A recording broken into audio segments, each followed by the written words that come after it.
چاہیں تو نہیں کر سکتے۔ میرے محترم بزرگوں اور دوستوں، ربیع الاول کا مہینہ ہم پر پورے انوار و برکات کے ساتھ چھایا ہوا ہے۔ ربیع الاول کا مہینہ، یہ مہینہ بہت مبارک ہے، بہت بابرکت ہے، بہت باسعادت ہے، بہت عظمت والا ہے۔ اور کیوں نہ ہو، جبکہ اس مہینے کے اندر آسمانوں کا رشتہ زمینوں سے جڑا، اس مہینے کے اندر نور ہدایت، آفتاب رحمت، رہبر انسانیت، یتیموں کا مولا، ضعیفوں کا ملجا، ہادیوں کا ہادی، روشنی کا پیغمبر حضرت محمد مصطفیٰ صلی اللہ علیہ وسلم اس دنیا کے اندر تشریف لائے، جن کی بعثت سے ظلمت قدم ایک کوہرام مچ گیا، جن کی بعثت سے تاریخ ختم ہو گئی، جن کی بعثت سے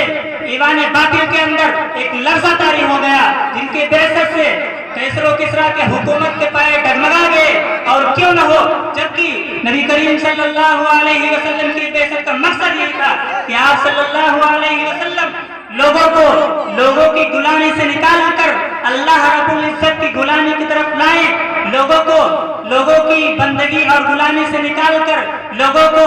ظلم و ستم کی تاریکی سے نکال کر روشنی کی طرف لائیں۔ میرے محترم بزرگوں اور دوستوں، نبی کریم صلی اللہ علیہ وسلم کی بعثت سے قبل پوری دنیا ظلم و ستم کی تاریک میں ڈوبی ہوئی تھی، کوئی حکمرانی کرنے کے لیے تیار نہیں تھا اور نہ نظام مکمل تھا۔ نبی کریم صلی اللہ علیہ وسلم جب آئے تو ہم لوگوں کو دین پر صحیح طریقے سے چلنے کی توفیق عطا ہوئی۔ نبی کریم صلی اللہ علیہ وسلم نے ہم کو دین ایمان کے طریقے بتلائے، اسی لیے ہمیں اس مبارک مہینے میں اس ذات کریم کا، اس ذات باری کا تذکرہ کرنا ہوگا، جن کی بعثت پوری انسانیت کے لیے، ہدایت کے لیے، رہنمائی کے لیے بھیجی گئی تھی، اور جس ذات پر قرآن کریم اللہ رب العزت نے اپنا کلام نازل کیا، جو قرآن کریم ہمارے لیے ہدایت ہے، نور ہے، رحمت ہے، شریعت ہے، قانون ہے۔ کیوں اللہ رب العزت نے اس مہینے کو مبارک والا مہینہ بنا دیا؟ کیونکہ اس رمضان مبارک کے اندر، رمضان مبارک کا مہینہ اللہ رب العزت نے اس طور پر مبارک والا بنا دیا، افضل اور مکرم والا بنا دیا، کیونکہ اللہ رب العزت نے رمضان مبارک کے اندر قرآن کریم کو نازل کیا۔ ارشاد ہوتا ہے، شہر رمضان الذی انزل فیہ القرآن ھدی للناس وبینات من الھدی والفرقان۔ یہ رمضان مبارک کا مہینہ وہ مہینہ ہے کہ جس مہینے کے اندر اللہ رب العزت نے قرآن کریم کو نازل کیا۔ قرآن کریم کون سی کتاب؟ جو لوگوں کے لیے ہدایت ہے، جو لوگوں کے لیے ہدایت ہے، وبینات من الھدی والفرقان، اور جس میں ہدایت کے روشن دلائل ہیں،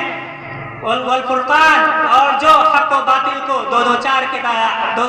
طرح عیا کرنے والی کتاب ہے۔ میرے محترم بزرگوں اور دوستوں، جب اللہ رب العزت نے رمضان مبارک کے مہینے کو قرآن کی نسبت سے افضل اور مکرم بنا دیا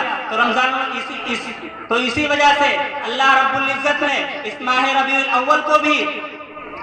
عزت اور برکت والا بنا دیا، کیونکہ اس ماہ مبارک میں قرآن والا آیا، صاحب قرآن آیا، جن کی بدولت سے پوری دنیا روشنی میں آئی۔ اسی لیے جو شخص قرآن سے اپنا رشتہ جوڑے گا، اللہ رب العزت سے اپنا رشتہ جوڑے گا، قرآن کے احکام پر عمل کرے گا، تو اللہ رب العزت اس کو بھی اسی طرح باعزت بنا دیں گے۔ یہ حق ہے، یہ حق یقینی بات ہے، کیونکہ یہ حق ہے اور یقینی بات ہے۔ قرآن کا اعلان ہے، نبی کریم صلی اللہ علیہ وسلم کا فرمان ہے، اے لوگو قرآن والے بن جاؤ، صاحب قرآن بن جاؤ، قرآن پر عمل کرنے والے بن جاؤ، قرآن کے حکموں پر عمل کرنے والے بن جاؤ، قرآن کے قاری بن جاؤ، قرآن کے پڑھنے والے بن جاؤ، قرآن پر غور و فکر کرنے والے بن جاؤ، تو تمہارے لیے دونوں جہان کی کامیابی کا ستارہ تمہارے لیے جگمگائے گا، تمہارے لیے دنیا و آخرت کی کامیابی تمہارے قدم چومے گی۔ اور وہ نبی جو آئے تھے،